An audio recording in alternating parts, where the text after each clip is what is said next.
Good evening mga kaloylista. Ito po yung Nicole, si Boy Misterio. Ngayon po ang topic natin ngayon ay sigurado ko pag narinig ng mga DD shit to, ng mga DDS vloggers, mapapraning na naman.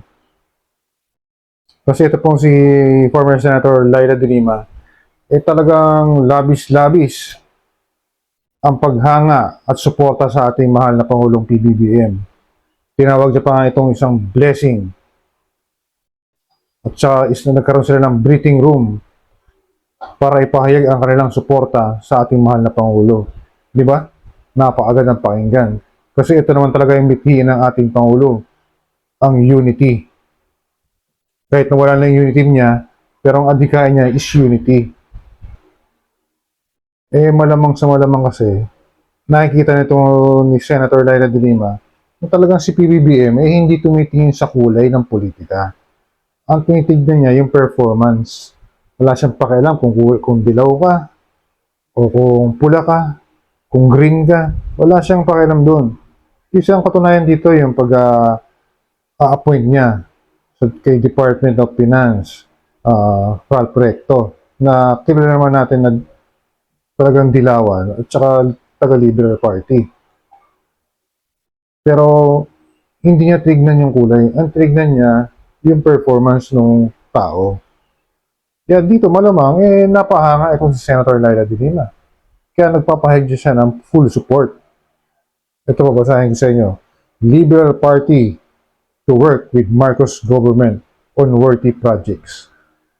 Ito po. Mamaya po i-post ko yan para makita nyo, mabasa nyo. Talagang nakakatuwa po, no? Dahil talagang, talagang hindi natin inaasahan na mangyayari ito.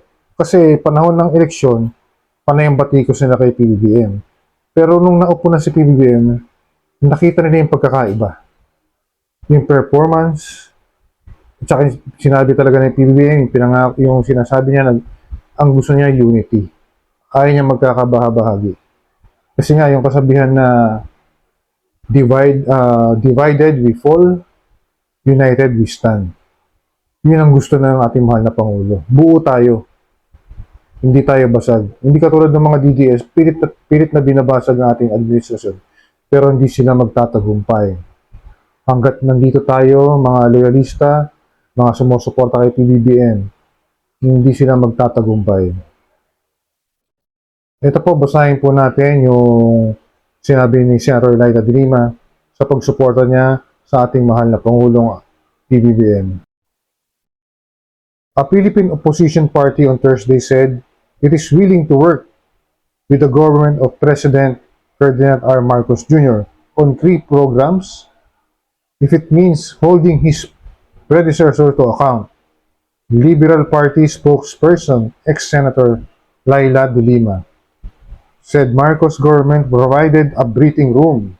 Yun, nakakahinga sila. After former President Rodrigo Roa Duterte war on drugs killed thousands of mostly poor suspects. Totoo naman po yun. There's nothing that will prevent us from working with the administration if there are worthy initiatives from the PBBM administration, especially in terms of good governance, she told the forum. Ms. Laila de Lima said the Marcos government has been tolerant of opposing voices and has brought the rent-seeking order back to its favorite normal and stable character, where everyone in the system gets a chance to partake of government largesse. A return of the tough-talking leader to the power would be a nightmare for the country. She said nothing that 2016 was a wake-up call to the steady aggression of our political system into political monopoly. Ms. de Lima said Liberal Party would assume a fiscalizing role under Marcos administration. We are still part of the opposition coalition, but it doesn't mean that our party will not sit down with the BBM administration in certain initiatives that would be attuned to our ideals. The party, which suffered major losses in previous election, will begin its preparation for the 2025 midterm election next week, she said. Candidates in the senatorial, congressional, and local election will start filing their certificates of candidacy in October. Yun po yung pahayag ni Senator Laila de Lima, talagang naka-full support sila sa ating mahal na Pangulo. Di ba? Napakagandang pakinggan yan. Kasi pag may unity tayo, at nakasupport yung opposition sa mga magandang adhikain ng ating mahal na Pangulo, ang punta natin dyan, sa pag-unlad.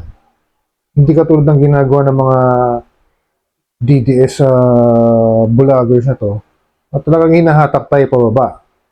At talagang hindi naman tayo papayag na mangyari yun, na makabalik sila ng ganun-ganun lang, na gusto lang i-destabilize ang PBBM administration. Patunayan nga, meron pa silang prayer rally na naman dyan sa Cebu sa February 25. Kaya abangan po natin yan kung ano naman yung mga pagsasabi nitong mga DDS na to. Malamang puro mura na naman at panlalait ang abutin ng ating mahal na Pangulo. Malamang si Kibuloy nandyan din kung ano naman sasabihin niyang tao na yan.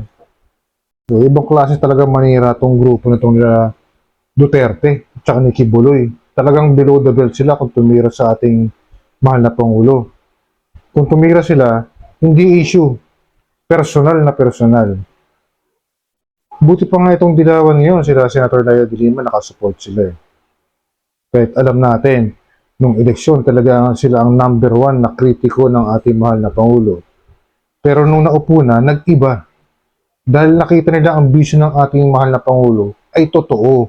Totoo sa pagkakaisa, totoo sa bagong Pilipinas. Kaya nga inuulit ko, diba, hindi tumitingin ng ating mahal na Pangulo sa kulay politika. Ay malamang yun ang nakita ng Liberal Party at saka ni Senator Laila de Lima, na iba ang ating mahal na Pangulo kaysa nakarang administrasyon. Kaya talagang sumusuporta sila. Ito pa, pakinggan po natin yung pahayag ni Senator Laila de Lima. Our status quo today is clear. Under BBM, we are given the opportunity to make use of a democratic space in transition from the authoritarian regime that was Duterte's. This is our breathing room from the 7 years of nightmare that we thought was all over in 1986 and never to return again. But it did, and it exploded like a bomb in our country, dividing the progressive forces, the elite, the middle class, and our families under extended family culture. In short, the Duterte regime was a kind of social disruption to the max. It was a complete break from the social norms that we got used to and we thought were acceptable to a people so historically destitute in their lives that they were ready to reject everything that we thought was decent in our society in exchange for something that promised change for better or for the worse. There is no assurance that our people in their search for genuine social transformation will not fall for the same smoke and mirror show of another populist local warlord. After 2016, this is the danger that always awaits our society. For the elite, therefore, Marcos is a blessing. He brought the rent-seeking order back to its favored normal and stable character, where everyone in the system gets a chance to partake of government largesse. Yan po, napakinggan natin, no? Yung pahayag ni former Senator Laila de Lima, talagang kapuri-puri para sa kanya itong si Pangulong Marcos. Na sinabi niya si PBBM daw, blessing. At saka nagkaroon sila ng breathing room, naagalaw sila ng maayos. Yung iba pa nga sa kanila, di ba, na-appoint pa, nabigyan ng pagkakataon magsilbi sa ating pamahalaan. Kaya ngayon, sumusukli lang naman sila sa magandang ipinapakita sa kanila ni PBBM. Dahil si PBBM nga, nulit ko, hindi tumitingin sa kulay politika, kundi sa performance para maiangat ang ating ekonomiya at maiangat ang ating bansa. Ganun po talaga si PBBM.